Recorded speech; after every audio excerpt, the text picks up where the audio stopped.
ওই যে স্ত্রী বলছে আমরা ভালো নাই, ইসমাইল স্বীকার করতে গেছে আমরা ভালো নাই, একবেলা খাই একবেলা খেতে পারি না, ভালো নাই। ইব্রাহিম আলাইহিস সালাম বলছেন ঠিক আছে, ইসমাইল বাসায় আসলে ওকে বলো যে তার বাবা এসেছিল, আর তাকে বলো যে ঘরের চৌকাঠটা যেন পরিবর্তন করে।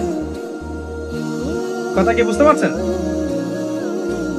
ইসমাইল আলাইহিস সালাম আসলেন, একজন বৃদ্ধা লোক এসেছিল বাসায়, তোমার বাবা পরিচয় দিয়েছে। কি বলেছে? বলেছে যে ঘরের দরজা যেন পরিবর্তন করি। তখন তিনি বলছেন তুমি কি এমন বলেছিলে যে যার কারণে এই কথাটা বলেছে? তো তিনি বলছেন আমি বলেছি আমরা ভালো নাই, আমরা অভাবে আছি, তুমি শিকারে গেছো ইত্যাদি। তখন তিনি বলছেন তুমি ভুল করেছো, তিনি আমার বাবা ছিলেন, তিনি একজন নবী, তিনি ইনডাইরেক্টলি আমাকে বলেছেন আমি যেন তোমাকে তালাক দেই। এক কথায় তালাক হতে পারে? দিনদারিতে না থাকলে তালাক দেয়া যায়? যদি ধৈর্য ধরতে ধরতে ধরতে ধরতে আপনি অতিষ্ঠ হয়ে যান, দিনের ব্যাপারে আর কম্প্রোমাইজ করতে পারেন না, সেক্ষেত্রে তালাক একটা অপশন আছে। এটা খারাপ নয়, যদিও এটা মন্দের ভালো একটা অপশন, কিন্তু সবর করতে উৎসাহিত করা হয়েছে। সবর করতে করতে করতে করতে যদি ভিতরটা পরিবর্তন না হয়, এরকম আল্লাহর প্রতি অকৃতজ্ঞ মানুষকে নিয়ে আপনি সারা জীবন চলতে পারবেন না।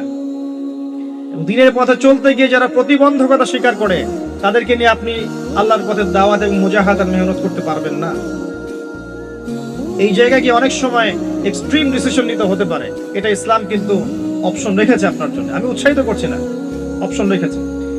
এরপরে আবার তিনি আসলেন অনেক বছর পর, এসে আবার নক করলেন যে আসসালামু আলাইকুম। ওয়ালাইকুম সালাম। ইসমাইল কোথায়? শিকার করতে গেছে। তোমরা কেমন আছো? আলহামদুলিল্লাহ আমরা অনেক ভালো আছি। ঠিক আছে, ইসমাইল বাসায় আসলে তাকে বলো ঘরের চৌকাঠটা যেন যত্ন করে আদর করে মহব্বত করে রাখে। কথা বুঝতে পারছেন? এবার ইসমাইল আলাইহিস সালাম আসলেন বাসায়, তার স্ত্রী জিজ্ঞাসা করছে, একজন বৃদ্ধা এসেছিলেন, তোমার বাবা পরিচয় দিয়েছেন। কি বলেছে? বলেছে আমি যেন ঘরের চৌকাঠটা তুমি যেন অটুট রাখো, বহাল রাখো। তুমি কি বলেছো? আমি বলেছি আমরা অনেক ভালো আছি। তখন তিনি বলছেন আমার বাবা তোমাকে অনেক পছন্দ করেছেন এবং তোমাকে নিয়ে আমাকে সংসার করতে বলেছে।